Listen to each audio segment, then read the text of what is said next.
Abram todos comigo o santo livro no Evangelho segundo o relato de Mateus, o capítulo 10.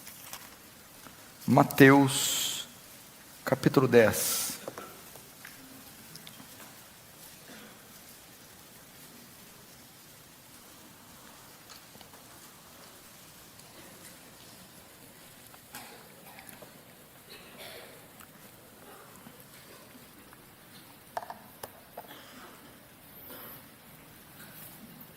Verso de número 28.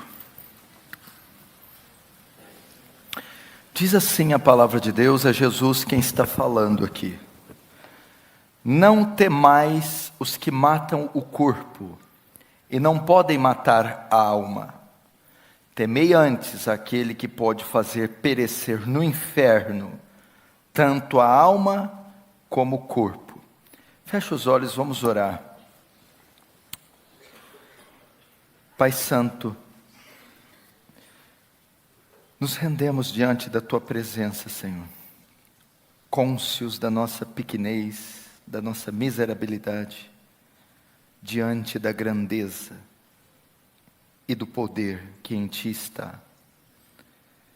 Senhor, fala-nos hoje pelo poder da Sua palavra.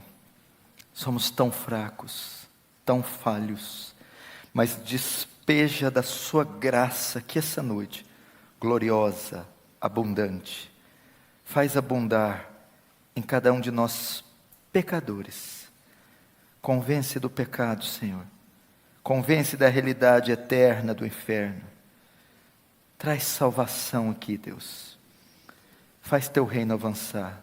Receba a glória para si e nos conforma à imagem do seu Filho, em nome de Jesus. Amém. Presta atenção aqui. Para mim, novamente, é um prazer, uma honra e um privilégio estar aqui com vocês.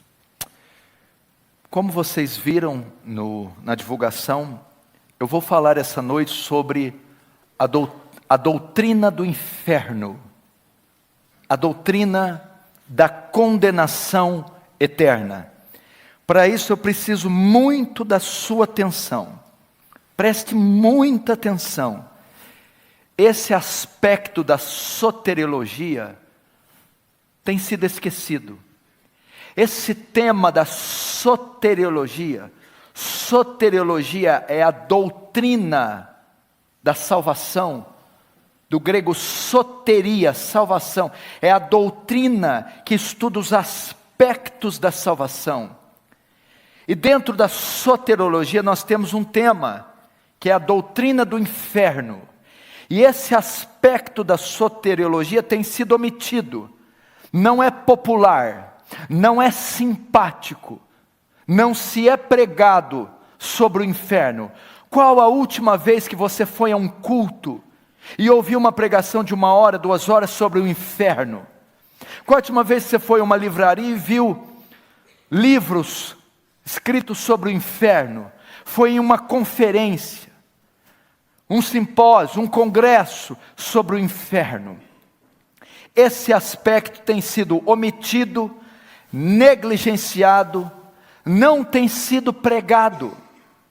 Deve ser essa uma das razões do declínio da igreja. Porque o que os pastores têm apresentado é uma mensagem palatável, triunfalista.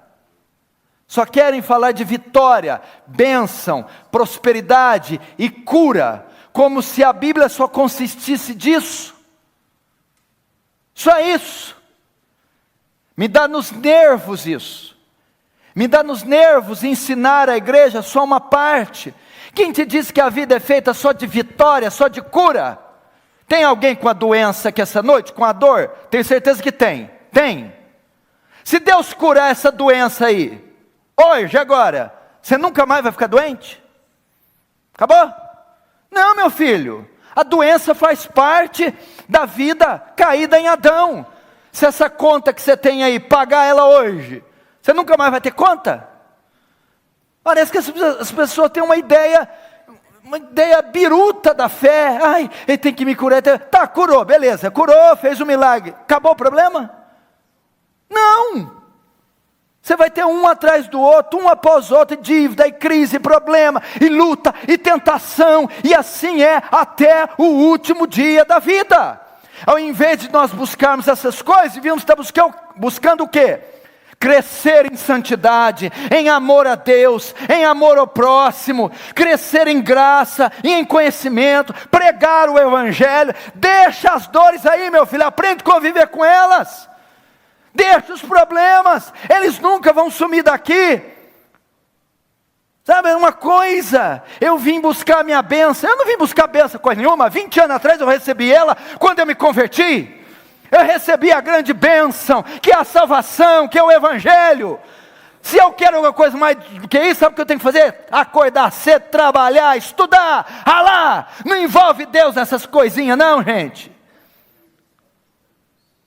Uma coisa de doido, o povo não quer trabalhar, o povo não quer estudar. Deus tem que ficar fazendo tudo. Eu acho que essa é a razão, pastor Ivaldo, a igreja está perdendo batalha espiritual. Porque os anjos, em vez de ficar defendendo a gente, está levantando multijolo, está trabalhando em concessionária para despachar carro, despachar casa, virou farmacêutico, cirurgião, o anjo está fazendo tudo. Menos cuidar da vida espiritual dos outros. Mas porque a demanda é tão grande. Você quer comprar uma casa, meu filho? Começa a economizar, meu querido. Você quer deixar de ficar doente? Para de comer torresmo, para de beber. Gente do céu, a igreja virou o quê? Virou o Mercadão de São Paulo. Virou a zona cerealista. Virou, sabe Deus o que é 25 de março. Não, gente, tenha dó. Vamos entrar nesse lugar para cultuar o grande eu sou. Vamos entrar aqui para adorar o Senhor. Isso aqui é um centro de adoração a Deus. Isso aqui não é cultuar o homem. Gente do céu, a igreja ficou antropocêntrica. Virou uma feira livre. Não, tem um ser aqui, grande em força, forte em poder, cheio de glória. E ele veio aqui para ser adorado, para ser cultuado. E nós não viemos aqui mendigar bênção alguma, viemos oferecer nosso corpo como instrumento santo, vivo e agradável a Deus, que é o nosso culto racional. Esse é o sentido da fé cristã, poxa. E nós temos que falar sobre o inferno. Eles estão omitindo a doutrina do inferno. E engraçado que na Bíblia se fala mais sobre o inferno do que sobre o céu. Na Bíblia, você encontra no Novo Testamento mais relatos sobre o inferno do que sobre o céu. E por incrível que pareça, teve um homem que mais falou do inferno do que do céu. Foi John Wesley? Não. Foi George Whitefield? Não. Foi Paulo? Não. Pedro? Não. Moisés? Não. Foi Jesus Cristo, o Filho de Deus, quem mais falou do inferno. Então quem sou eu para não falar do inferno? Winston Churchill, o primeiro-ministro da Grã-Bretanha na Segunda Guerra, disse: a decadência da sociedade inglesa se dá ao fato que os púlpitos da Inglaterra pararam de pregar sobre o inferno. Pregue sobre o inferno, pregue sobre o céu, pregue sobre a segunda vinda de Jesus, e a igreja vai se avivar. O que está acontecendo hoje é que muitos não acreditam mais na doutrina do inferno. A sociedade pagã aí fora, bem como a igreja contemporânea, não acredita na existência de um lugar como o inferno. Outros não acreditam que o inferno é como ele é, um lago de fogo. Outros não acreditam na duração do inferno, toda a eternidade. Afinal de contas, se eu pequei 70 anos, então tem que ser punido 70 anos. Agora eu peco 70 anos e fico uma eternidade no inferno. Então as pessoas estão tendo ideias equivocadas do inferno. Uns não creem que ele existe, outros creem que ele existe, mas que ele não é como dizem que é, e outros não creem na duração do inferno. Então há ideias muito rasas e equivocadas sobre a doutrina do inferno. E também ninguém quer pregar porque não é uma mensagem popular, uma mensagem que lota a igreja. Afinal de contas, todo mundo trabalha, dá um duro danado a semana inteira e vai vir na igreja ouvir sobre o inferno. Não, vamos falar de coisas boas. Agora eu vou te dizer por que a doutrina do inferno não é popular.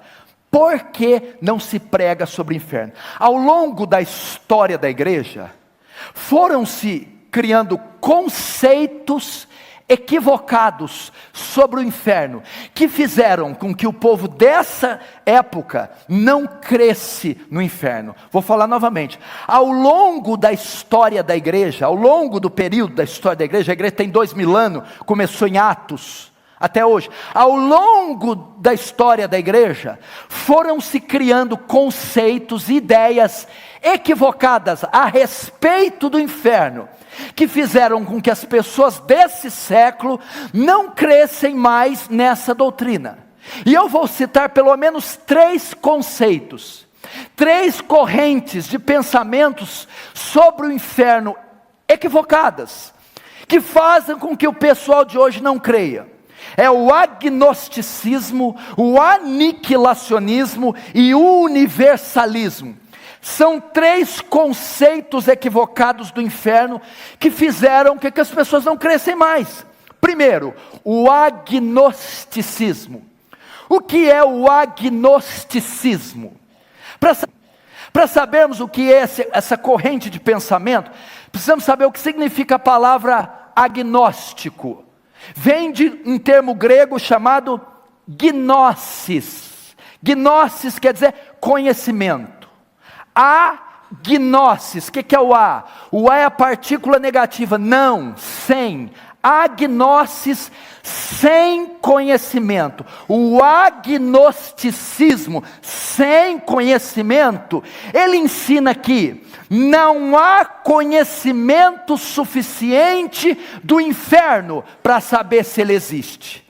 Ninguém nunca foi lá e voltou, não há fotos, não há evidências. Então, se não há conhecimento, vestígio, provas, não há quem tenha ido e voltado, não há conhecimento suficiente, então não pode existir um lugar como esse. Os agnósticos não creem na existência do inferno por dizerem que não há evidências suficientes de um lugar como esse. Segundo conceito que surgiu ao longo do tempo, o aniquilacionismo. O aniquilacionismo. O que é o aniquilacionismo? Quem são os aniquilacionistas? Vem de 2 palavras também latinas. Você conhece a palavra nihil? Nada, ex nihil, do nada. O que é anihil? A partícula negativa sem, nada. Aniquilar, aniquilar, sem, nihil, nada. Reduzir a nada. O aniquilacionismo entende o quê? Que o homem, se ele crê em Jesus, ele vai para o céu. Se ele é pecador e ímpio, não vai para o inferno, não existe o inferno. Ele será aniquilado, reduzido a nada. Significa que o pecador que morre sem Jesus, o corpo e a alma é destruído, deixa de existir, é aniquilado, reduzido a nada. Existem aniquilacionistas hoje? Sim, as testemunhas de Jeová são aniquilacionistas. Elas creem que um pequeno grupo vai para o céu, 144 mil, a seita tem 3 milhões, vão disputar no tapa quem é que sobe, não sei como é que faz. Exegese pobre de 144 mil, que coisa mais pobre. Talvez é porque quando fizeram exegese, a seita tinha 1.000, 1.200, então cabia gente, mas eles não sabiam que ia crescer tanto. Os aniquilacionistas creem nisso. Existem aniquilacionistas? Sim, as testemunhas de Jeová. Existem agnósticos hoje? Sim, os ateus. Muitos ateus são agnósticos. E há uma terceira corrente de pensamento equivocado sobre o inferno. Essa é que está na moda. Está assim de crente que crê. Os universalistas. O universalismo vem da palavra kata e holos. Quer dizer junto e todos. Todos juntos. O que o universalismo ensina?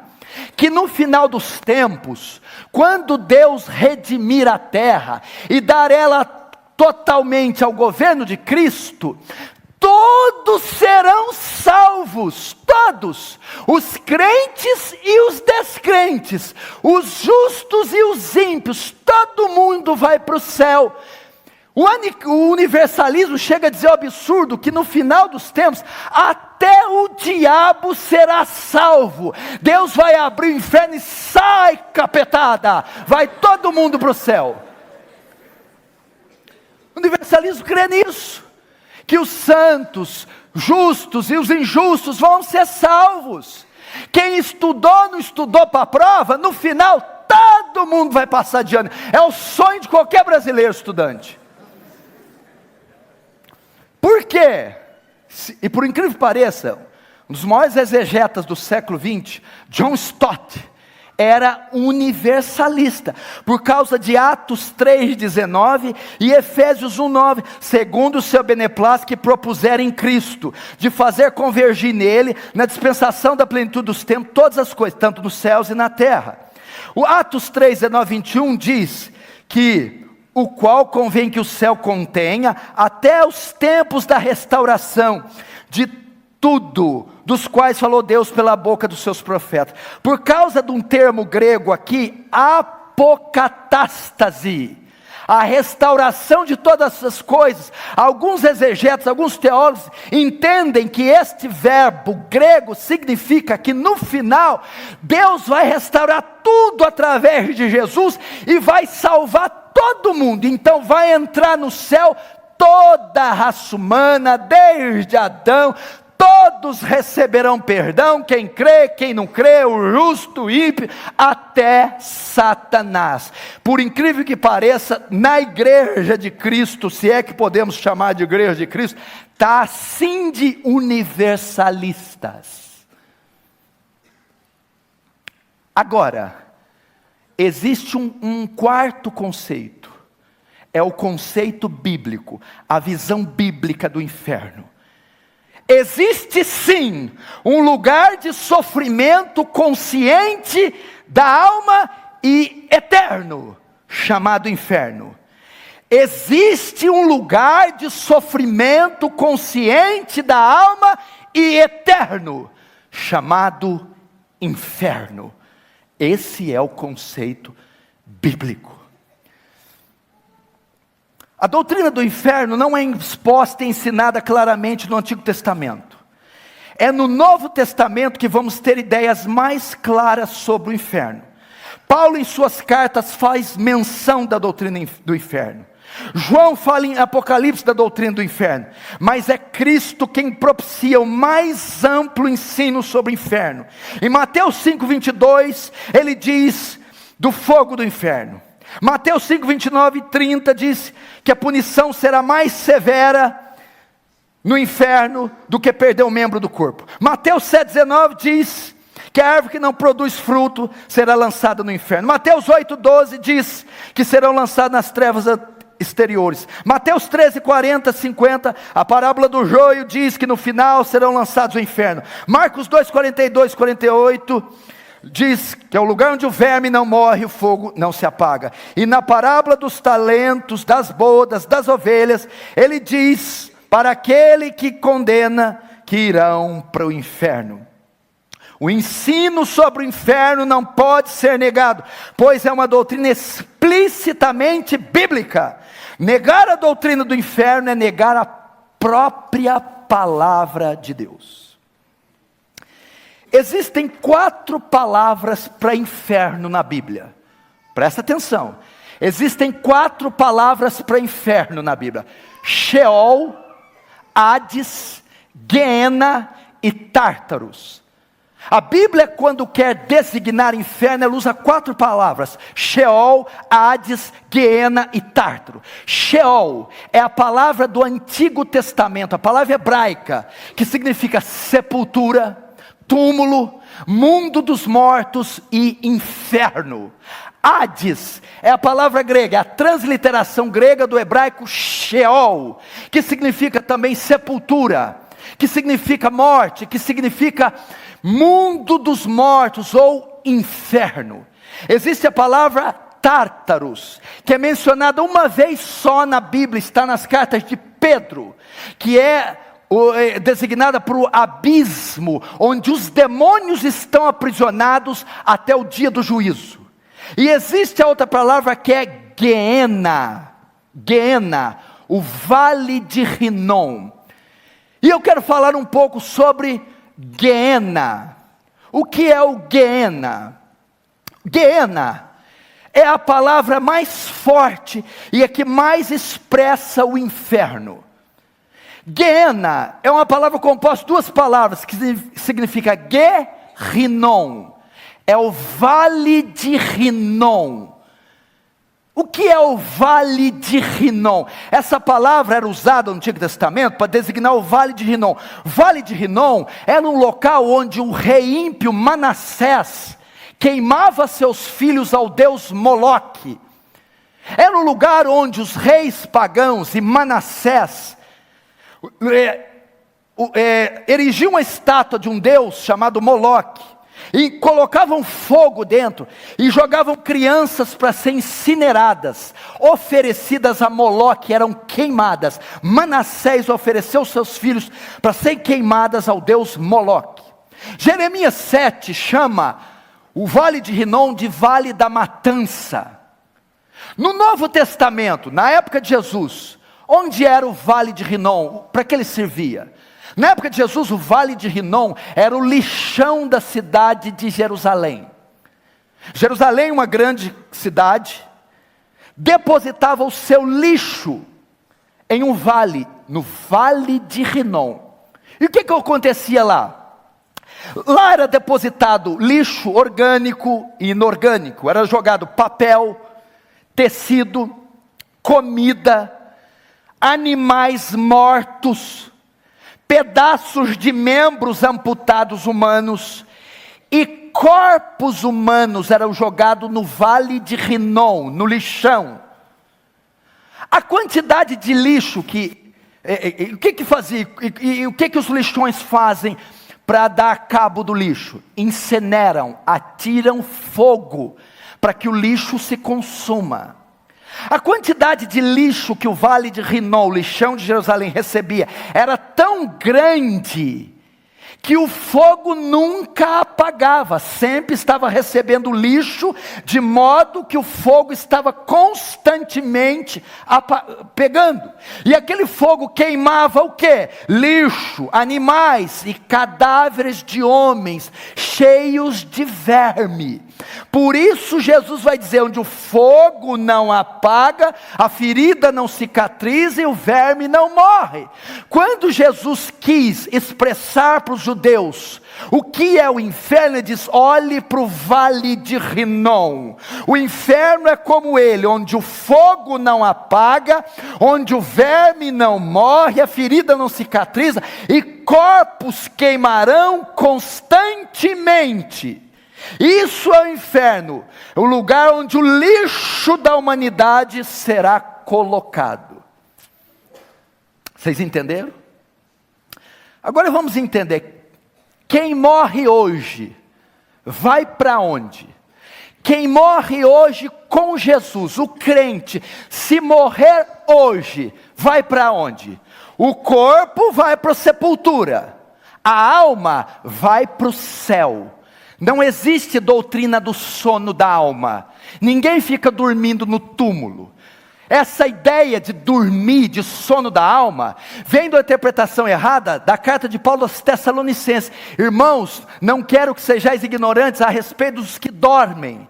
Quando Paulo fala dormem, ele está usando um eufemismo, O que é um eufemismo? É usar uma palavra mais leve no lugar de uma palavra grave, para não ofender. Por exemplo, quando alguém da sua família morre, ninguém liga lá, seu pai morreu. É muito forte falar, ó, seu pai partiu. É um eufemismo. Seu pai faleceu. Você usa uma palavra mais leve no lugar de uma palavra grave. Então Paulo, para consolar os tessalônicos que estavam sensíveis, diz: não sejais ignorantes a respeito daqueles que dormem, daqueles que estão mortos, que morreram. Então não tem ninguém dormindo. Quem morre hoje com Cristo vai para o céu. Qual a base bíblica? A passagem da crucificação, quando o ladrão diz para Jesus: mestre, lembra-te de mim quando entrar no teu reino. Jesus diz: em verdade, verdade te digo, hoje mesmo estará comigo no paraíso. O ladrão, quando morreu na cruz, o corpo foi para onde? Para o túmulo. A alma para o céu, para o seio de Abraão, para o paraíso, para a bem-aventurança celeste. Jesus, quando morreu, o corpo foi para onde? Para a sepultura, que José de Arimateia comprou. E a alma? Para o paraíso. O ímpio, sem Jesus, quando ele morre, para onde ele vai? O corpo do ímpio vai para a sepultura. E a alma? Vai para o Hades. Hades. O que é o Hades? O Hades é o lugar que os ímpios estão, as suas almas estão lá, estão sofrendo. Se você conhece um ímpio que morreu mês passado, o ano passado, 10 anos atrás, há 10 anos ele está no Hades, há 10 anos ele está no suplício, está lá. E o Guiena, presta atenção, o Hades é um lugar que só a alma está. O Guiena é o lugar que está o corpo e a alma. Quando você vai para a parábola do rico e Lázaro, a Bíblia diz que o rico está no Hades, porque só está a alma. Quando você vai para Mateus 10, onde eu disse, lá a palavra grega não é Hades, é Guiena. Por quê? Porque Jesus diz, vai perecer tanto a alma quanto o corpo. O Guiena é para depois da ressurreição, é o lago de fogo, é o que está em Apocalipse 20, a morte, a besta, o inferno, todos que não foram achados escritos no livro da vida, serão lançados no Guiena, no lago de fogo. É assim, quando Jesus voltar, o justo vem do céu, e o corpo dele ressuscita, e alma e corpo se unem, em um corpo glorificado, para estar para sempre com Jesus nos céus, entendeu? O corpo do justo se decompôs, está na sepultura, a alma está no céu. Com a volta de Jesus ocorre a ressurreição, aquele corpo se recompõe, e encontra com o Espírito, e se une Espírito e corpo glorificados, incorruptíveis, para estar com Jesus no céu. O ímpio, quando Jesus voltar, a ressurreição do ímpio, o corpo se refaz, e a alma sai do Hades, e se unem corpo e alma, para não estar no Hades agora, mas agora para o Guiena, para o lago de fogo, onde corpo e alma estarão. Agora, quem está no Hades? Todos que morreram sem Jesus. Quem está agora no Guiena? Ninguém. Tem uma fita lá, não foi inaugurada ainda. Quem será o primeiro que vai inaugurar o Guiena? Isso não é caso de rir, não. Quem será o primeiro a cortar a fita para entrar no Guiena? Na volta de Jesus, o corpo ressuscita, a alma sai do Hades para estar no lago de fogo. Por que Jesus deu a ideia do vale de Rinom, do lixão? Que a ferida não cicatriza, o verme não morre, o fogo não se acaba. Porque os condenados receberão corpos indestrutíveis. Eles vão desejar morrer no inferno, mas não morrerão. Terão corpos indestrutíveis no inferno, e ficarão lá pelos séculos dos séculos dos séculos dos séculos. Quantos estão entendendo? Diz amém. Amém.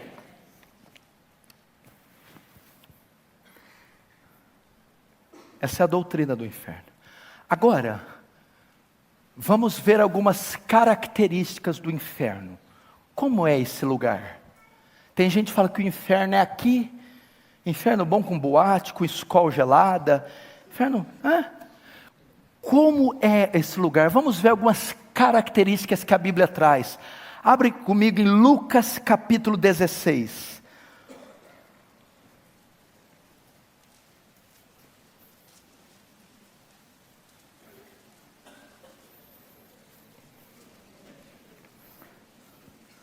Lucas capítulo 16. Vamos ver a partir do verso 19, Lucas 16, 19. Ora, havia certo homem rico que se vestia de púrpura e linho finíssimo, e que todos os dias se regalava esplendidamente. Havia também certo mendigo chamado Lázaro, coberto de chagas, que jazia à porta daquele, e desejava alimentar-se das migalhas que caíam da mesa do rico, e até os cães vinham lamber-lhes as úlceras. Aconteceu morrer o mendigo e ser levado pelos anjos para o seio de Abraão. Morreu também o rico e foi sepultado. No inferno, agora começam as características. Estando em tormentos, levantou os olhos e viu de longe Abraão e Lázaro no seu seio. Então clamando disse: Pai Abraão, tem misericórdia de mim, manda Lázaro que molhe a água à ponta do dedo e me refresque a língua, porque estou atormentado nessa chama. Diz porém Abraão: Filho, lembra-te que recebeste os teus bens em vida, e Lázaro igualmente os males. Agora porém aqui ele está consolado, tu em tormentos. E além de tudo está posto um grande abismo entre nós e vós, de sorte que os que querem passar daqui para vós outros não podem, nem os de lá para nós. Até aí. Aqui nós temos uma parábola que mostra duas pessoas morrendo e dois destinos diferentes. Um vai para o céu, outro vai para o inferno. E aqui Deus, por sua soberania, quis descrever detalhes do inferno e não do céu. Primeira característica do inferno, a Bíblia fala aqui no verso 22, ver se é isso mesmo, verso 22, está escrito a palavra tormentos. Ver se é isso. 23. Tormentos. Veja só.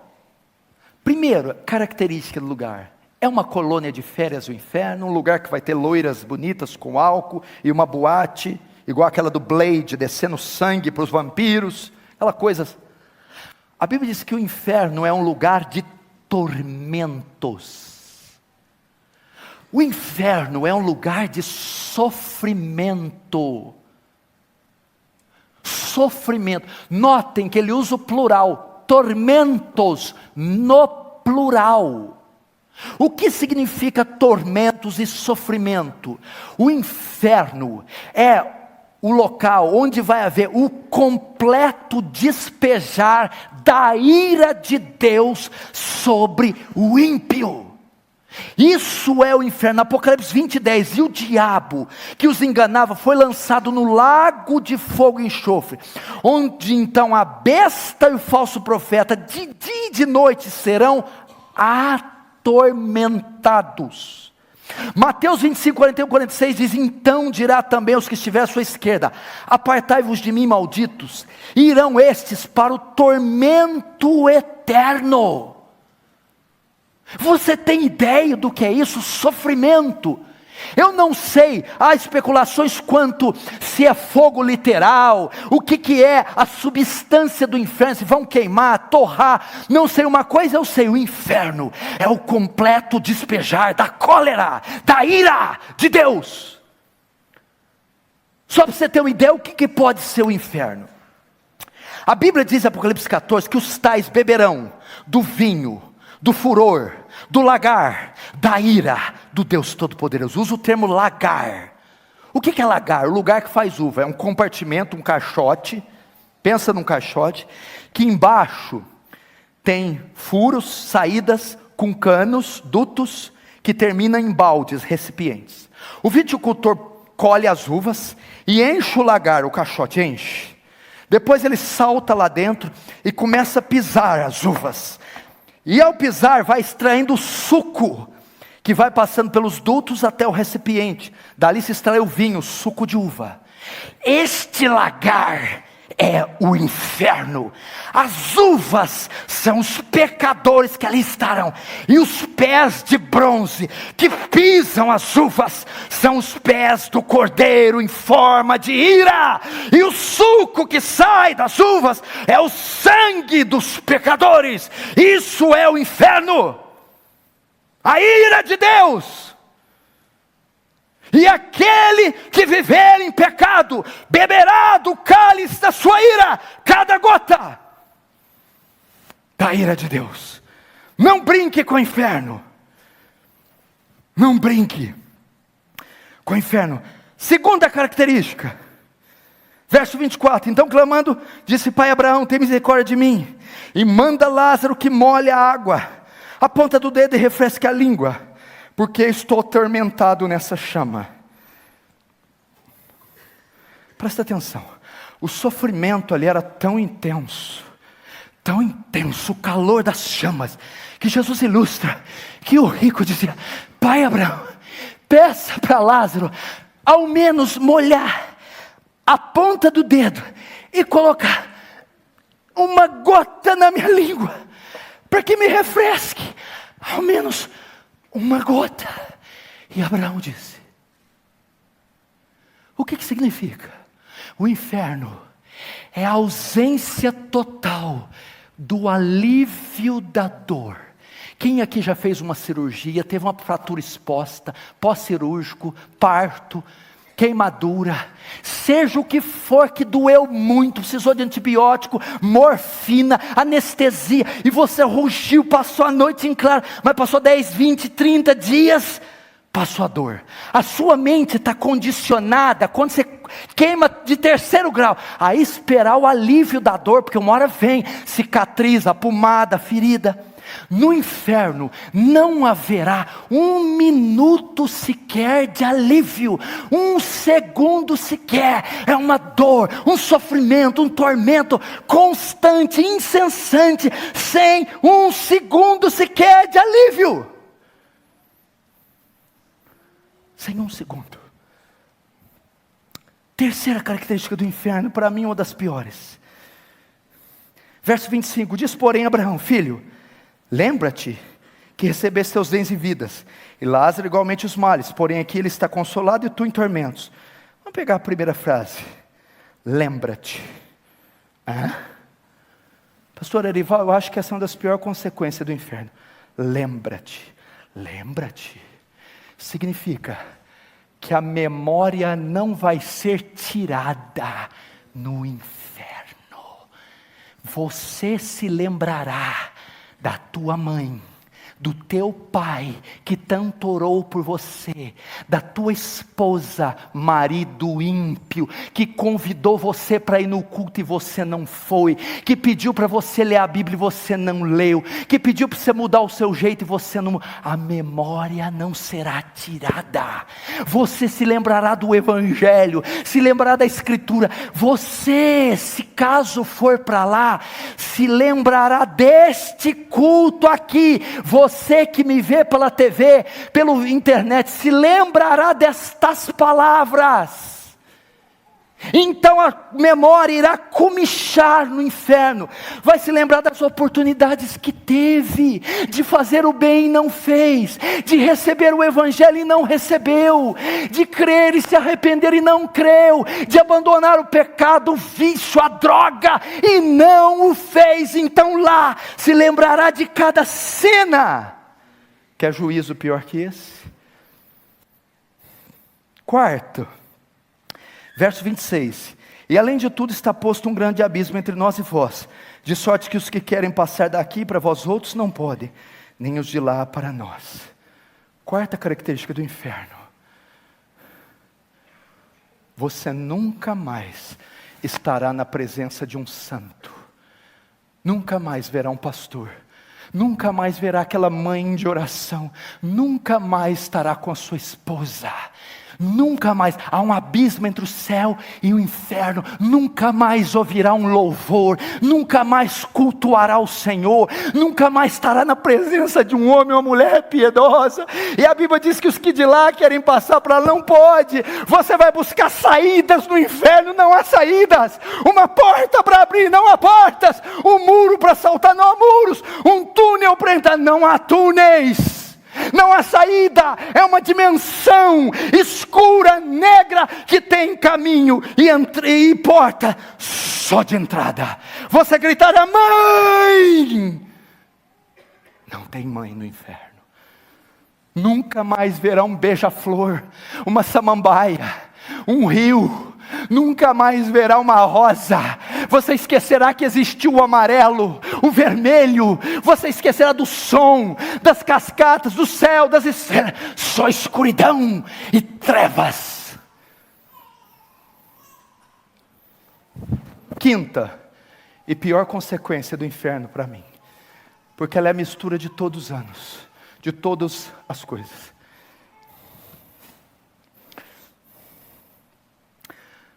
A duração do inferno. Quanto tempo que é a memória, a ausência do alívio, tormentos no plural? Quanto tempo vai ser sem estar na presença de um santo? Eternamente, pelos séculos dos séculos, dos séculos, dos séculos, dos séculos, dos séculos, dos séculos, de eternidade em eternidade, eternidade, infinito, para todo sempre. Um dia um pastor me ilustrou o que é eternidade, para ter uma ideia, que nós não vamos ter ideia. Ele disse: imagina o monte mais alto do mundo rochoso, o K2 ou o Everest. O K2 são milhões de litros cúbicos de rocha vulcânica. Suponhamos que venha um beija-flor de 1000 e 1000 anos e dê 3 bicadas no Everest, no K2. Vem e dá 3 bicadas. Depois de 1000 anos ele volta e dá mais 3. Até ele consumir o monte inteiro. Quando acabar, coloca outro. Uma ideia de eternidade. Essa é uma ideia de eternidade. Irmãos, você que me assiste pela internet, vocês que estão aqui, que relevância você tem dado a isso? Você está preocupado com o quê? Se o financiamento vai ser aprovado? Se vai dar certo o noivado, o casamento? Você está preocupado com a saúde do corpo? Ou o passeio que vai dar? A viagem para Paris, Nova York, Londres? Por que não pensar na sua eternidade? Você tem um corpo mortal, mas tem uma alma imortal. Você sabe onde vai passar os últimos 20 anos, mas sabe onde vai passar a eternidade? Eu vou falar uma coisa aqui, mas não fica bravo comigo não.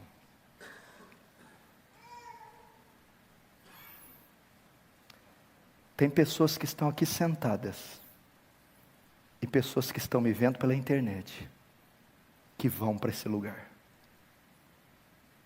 Eu falo isso com dor no coração. Que vão pecar ainda essa noite, e vão viver como se nada que foi dito aqui fosse dito. E eu não vou poder fazer nada. Tem pessoas aqui que estão escondendo pecados hediondos. Deus sabe o que você fez hoje, ontem, mês passado. Deus sabe o que você tem pensado, aonde essa mão sua andou, esses olhos, seu coração. Eu não estou nem um pouco preocupado com o teu corpo, com o teu casamento, com o teu carro, com as tuas doenças. O que tirou o meu sono foi aonde você vai passar a sua eternidade. Deixa essas migalhas de lado, rapaz. Para de brigar por causa dessas coisas estúpidas, mulher. Para de ir atrás de sonho, fantasia e vento. Esse mundo é pó. É como a erva, vai passar. Daqui um dia você vai estar tão enrugado, tão velho, que teu filho vai precisar dar banho em você. E todos esses sonhos idiotas, você vai ver que foram ilusão. E o que vai valer é só o que você fez para Cristo. Como eu faço, pastor, para não ir para um lugar como esse? Você pode ir. Se você é um falso cristão, você pode ir. A única maneira de ir é o que está em Romanos 10, 13 e 15. Você que me assiste, ouça. Porque há de ser que todo aquele que invocar o nome do Senhor será salvo. Como, pois, invocarão aquele em quem não creram? E como crerão naquele de quem não ouviram? E como ouvirão se não há quem pregue? Como pregarão se não forem enviados? Você deve invocar o nome do Senhor, e você deve crer no Senhor. E como eu creio? Romanos 1,16. Porque não me envergonho do Evangelho de Cristo, pois é o poder de Deus para a salvação de todo aquele que crê, primeiro judeu, também do grego. 1 Coríntios capítulo 1, aprove a Deus salvar o homem pela loucura da pregação. É a pregação do Evangelho, não é da prosperidade, da vida melhor, da cura do corpo, da felicidade temporal, do carro, do casamento. É a pregação do Evangelho. O que é o Evangelho? Que Cristo veio ao mundo, Cristo desceu dos céus como Deus, se fez homem, teve carne, nervos, músculos, veias, transpirou, chorou, dormiu, cansou, sangrou, para assumir a sua semelhança, sentir o que você sente, ser tentado como você é, sentir suas dores, e fazendo o homem, cumpriu toda a justiça de Deus, o único homem que não pecou, cumpriu toda a lei, os 10 mandamentos na íntegra, e naquela cruz, meu irmão, foi condenado como malfeitor, foi condenado e foi pregado, e foi condenado pelo seu pecado. O Papa João Paulo diz que é o vigário de Deus. A palavra vigário quer dizer vicário, substituto. Não, é Jesus Cristo que é o vigário, o substituto de Deus. Naquela cruz ele substitui você, ele carrega sobre ele o seu pecado, mentiras, seus vícios, seus adultérios, o ódio, a inveja, a ignorância, o rancor, o ressentimento. Leva eles no seu corpo, e levando eles, ele é sentenciado, e ele é julgado culpado pelo meu pecado, culpado pelo seu pecado, culpado pelo nosso pecado. E por ser culpado, ele tem que pagar, ele paga. Como ele paga? Deus precisa satisfazer a justiça dele, Deus precisa punir o pecado. Como Jesus levou o pecado sobre ele, para não punir a gente, Deus pune o próprio filho, e o mata, e o esmaga. Aprove a Deus moê-lo, fazendo enfermar. Então Jesus morre na cruz, pagando pelas minhas mentiras, pelos meus adultérios, pelos seus vícios, pelo seu rancor, pela sua chatice, pela sua idolatria, pela sua obstinação. Mas não fica só aí. Como eu sei que esse sacrifício foi suficiente, como eu sei que isso só pagou o meu pecado do mundo inteiro, como eu sei que Deus aceitou isso, é que no terceiro dia da sepultura, a pedra rola, e ele ressurge dos mortos. Jesus ressuscitou dos mortos. E ao ressuscitar, ele prova que Deus se satisfez com o seu sacrifício. Tetelestai, está consumado.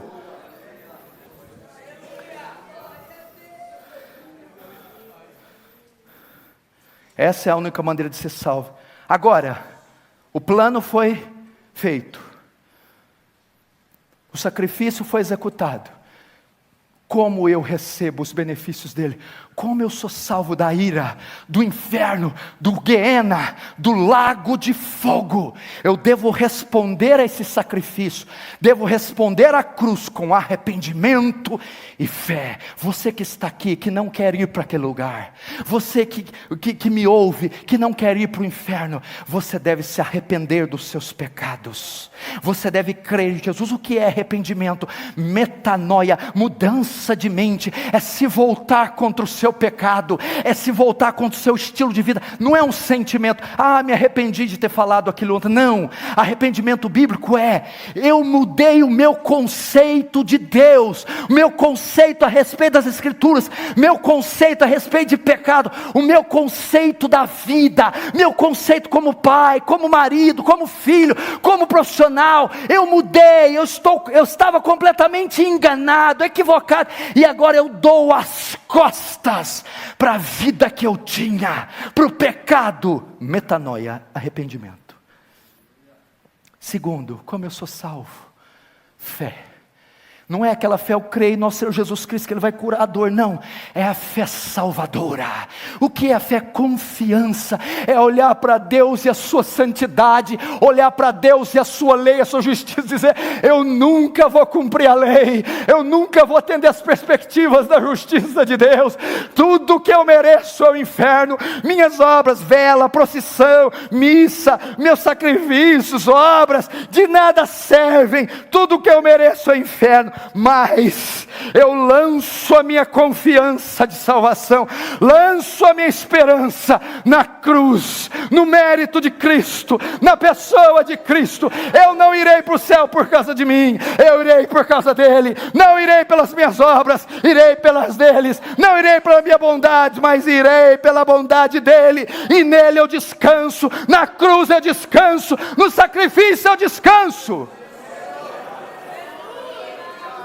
Se você se arrepender e crer, você é salvo na hora, agora, hoje, aí no banheiro, aí no carro, no trânsito, aí onde você está, no celular, onde quer que seja. Você é salvo hoje. Passa da morte para a vida hoje, da morte para a vida agora. Seus pecados são cancelados, apagados, o martelo é batido, e você é considerado justo diante de Deus. É assim que você é salvo.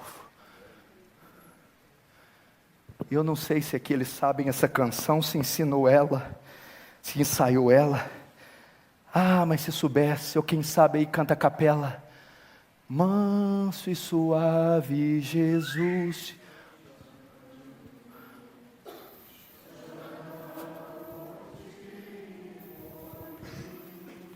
Mais forte.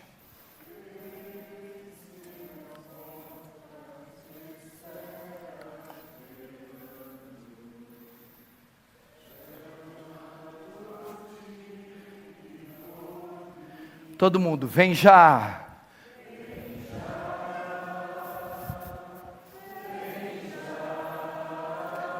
Alma cansada.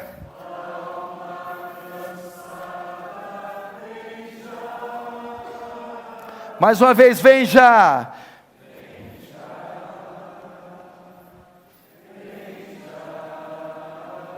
Alma.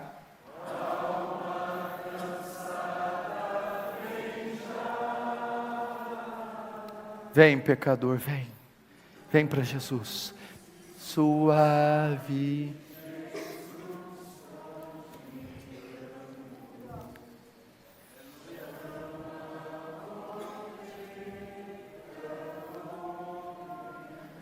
Amém.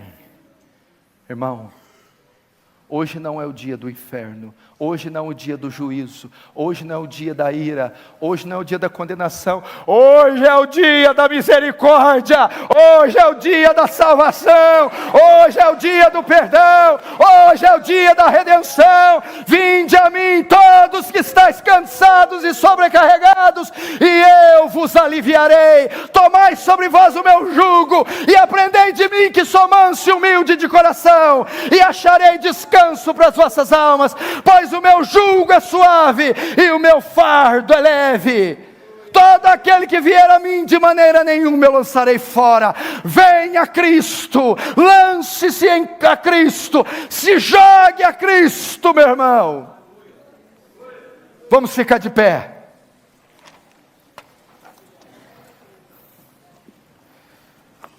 O louvor, o pessoal pode vir, pode fazer um solinho.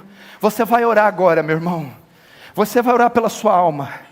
Se você tem certeza da salvação, vai orar para aqueles que você ama e dizer: Deus, eu não quero que o meu pai, minha mãe, minha filha, meus amigos vão para o Guiena, vão para o Hades, vão para esse lugar.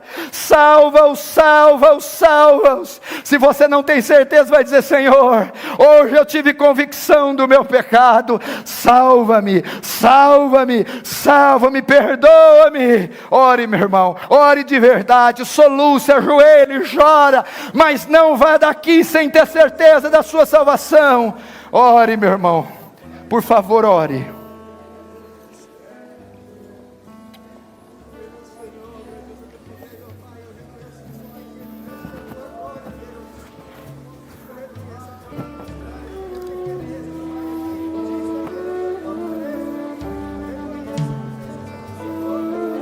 O Espírito Santo convence, o Espírito Santo salva, o Espírito Santo.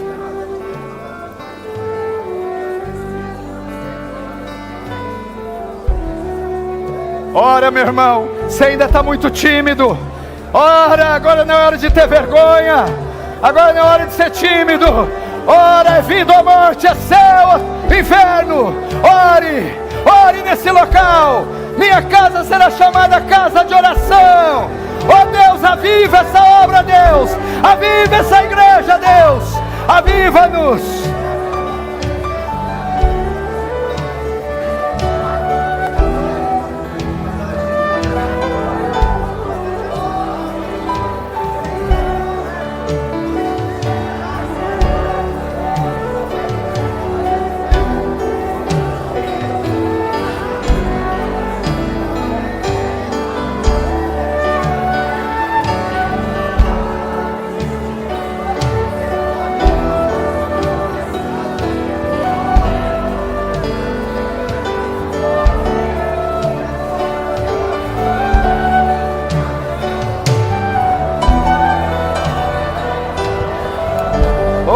Espírito Santo, vem sobre nós, vem sobre nós, imprime-nos a realidade do inferno e nos conduz a Cristo, nos conduz à fé e ao arrependimento. Salva São Paulo, salva, Senhor, esse país, salva, Senhor.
Irmão, olhe para cá agora. Olhe para cá.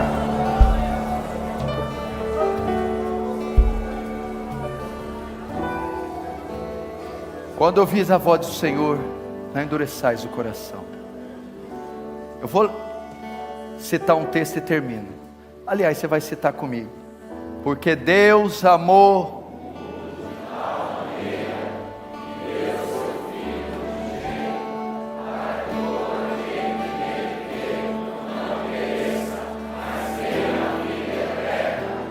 Amém? Agora só vou completar para você não ficar pesado. Deus enviou o seu Filho ao mundo não para que condenasse o mundo, mas para que salvasse o mundo. Jesus não veio aqui condenar ninguém, veio salvar.